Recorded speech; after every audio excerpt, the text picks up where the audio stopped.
Guys, for today's video, meron tayong isang loan app na nung una kala ko bagong entry. Where in fact, nagulat ako nung in-install ko to, nalaman ko na related pala siya sa isang kilalang online lending app na medyo nakakainis dati yung kanyang advertisement and yung kanyang interest rate. Diniscuss ko na to previously sa inyo na na-revoke, tapos biglang okay na naman, tapos na-revoke ulit, tapos okay na naman. Well, ngayon may panibagong product pala sila, which is si Loadcash. And kung hindi kayo aware kung sino nagmamay-ari ng Loadcash or nagpa-finance kay Loadcash, magugulat kayo na samahan niyo ako pag-usapan natin yan. Sit back and let's discuss coming right up.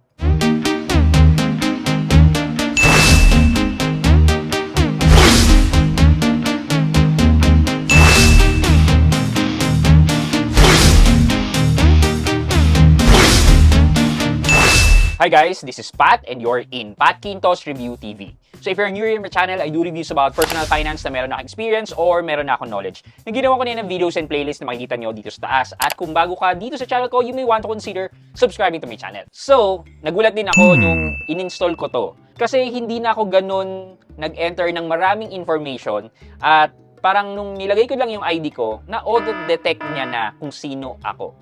And upon checking, sinilip ko yung nakalagay dun sa loan agreement. And nakita ko na si Loadcash ay pagmamay-ari ni Copperstone Lending. Kung di kayo aware, sino ba si Copperstone Lending? Well, si Copperstone Lending ay yung lending company na nagpa-finance ng Mocha Mocha app. And kung titingnan naman din natin sa SEC website, still registered pa rin naman si Copperstone Lending. Thus, sana si SEC, kung nagbibigay siya ng news na nare-revoke, magbigay din siya ng news na nare-instate niya na, etc. etc. Kasi yung huling perception ng mga tao is revoke na yan si Copperstone Lending. So now, maayos pa siya. Per SEC website, legit naman itong lending company na to. Anyway, about this app, ito yung product loan nila, 2,000 to 50,000 nga. Ang loan term na kaya daw nilang ibigay ay 91 days to 180 days. Annual interest rate, pero APR, di ba? Annual percentage rate. Iba po ang ibig sabihin ng annual interest rate sa annual percentage rate. Ang annual interest rate po is the interest rate sa isang taon. However, ang APR po is the annual percentage rate wherein kasama po lahat ng service charges, ng mga kaltas, hindi lang po interest. Sorry, medyo nagiging mabusisi ako kasi ang dating sa ibang tao, isipin na typographical error lang yan, pero meron po talaga silang pagkakaiba. Yun po yung in-explain natin. Service fees up to 10%, no hidden charges. Go down sa company information, yun nga, nakalagay naman dito, company name is Copperstone Lending Incorporated with that SEC registration number and certificate of authority na yan. So, yeah, in-install ko po siya and disclaimer lang po, hindi ko po ipapakita yung pag-i-install sa inyo kasi gusto ko po malaman nyo muna kung ano yung ino-offer ni Loadcash before kayo mag-decide kung mag-a-apply ba talaga kayo sa kanila. But, in any case, the usual process, i-enter yung number nyo, OTP, personal information, mag-attach kayo ng ID, KYC, and selfie verification, and then submit.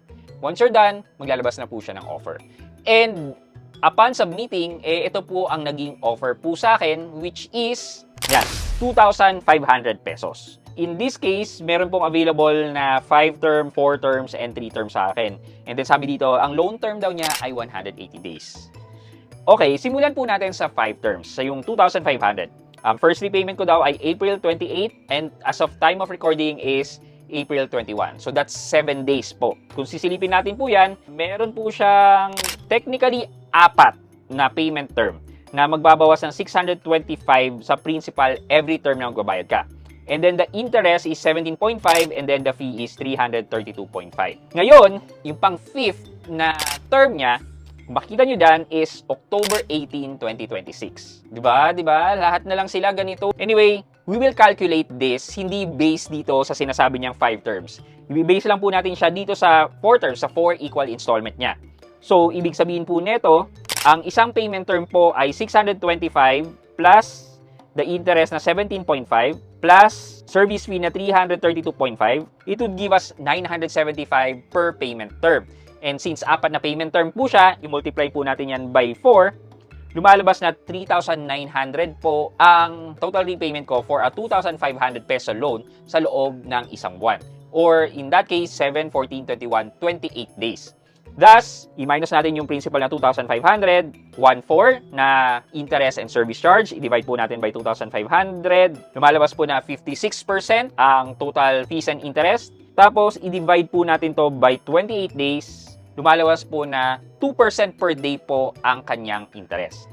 Thus, kung kukunin po natin ang APR or ang annual percentage rate, i-multiply po natin by 365, nasa 730% po ang kanyang APR.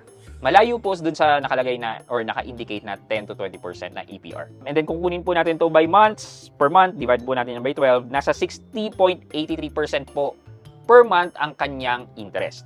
Malayo din po to sa unang-unang memo ni SEC na 15% per month or even dun sa bagong memo ni SEC na 12% per month. Ngayon, ganito yung kinakalculate natin kasi ito naman po yung tama talaga. They can get away with it because meron nga silang loophole na ginagawang 180 days para mapababa yung percentage. Where again, I urge SEC, sana mapanood ni SEC or other government natin na please silipin nyo po yung loan term, yung pagkaka-divide ng mga amortization. Yun po yung pagtuunan nyo ng pansin. Wag lang po yung interest kasi nadadaya po nila. Loophole po to. Sino po kayong politician pwede makapick up nito at pag-aralan mabuti itong ganito? Nakakainis lang po talaga. Ang tagal-tagal na po kasi ng issue yung ganito na parang minsan gusto ko na lang sumuko sa pagre-review ng mga ganitong loan app na nakakasuka na harapan yung loophole na yan. So, nasa sa inyo na po yan kung you will go through with that or yeah, for me, mataas po. Anyway, silipin na lang po natin ang feedback. So, meron pong 4.6 stars at 85,000 reviews.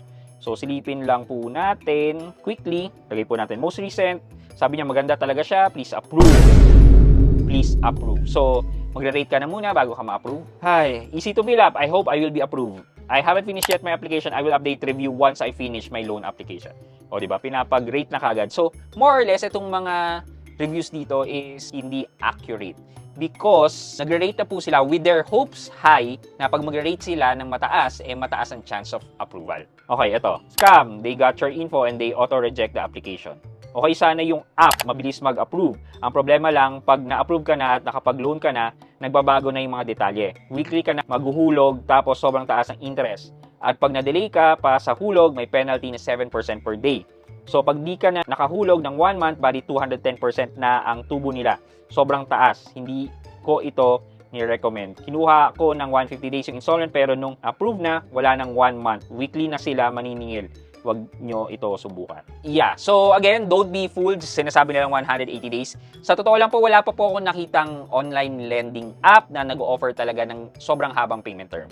Meron siguro yung mga legit natin like Mabilis Cash, one hand na 3 to 4 months yan. And then Bilis, 12 months yan, mga ganyan. Pero as an online lending app, yung regular OLAS, wala po. Hindi po ako naniniwala sa 360 days or 180 days. Mukhang malabo po yan. Anyway, for our question of the day, crowdsourcing lang po. Meron po ba talagang mga online lending app na yung totoo na nagbibigay ng longer payment terms na 180 days or 6 months to pay? Like minimum na 6 months to pay na equally distributed ang amortization? Meron nga po ba? Lagay nyo lang po sa baba para ma-review natin.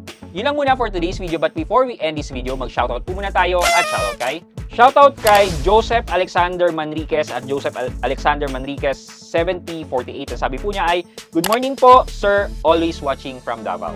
Kay Joseph Alexander Manriquez, shoutout po sa inyo and thank you so much po for watching and supporting my videos. And kamusta rin po dyan sa mga kababayan natin sa Davao at sa kamag-anak din po namin sa Davao. Shoutout po sa inyo.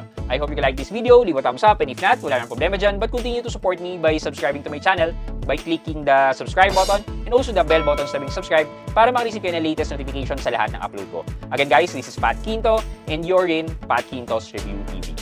Bye-bye!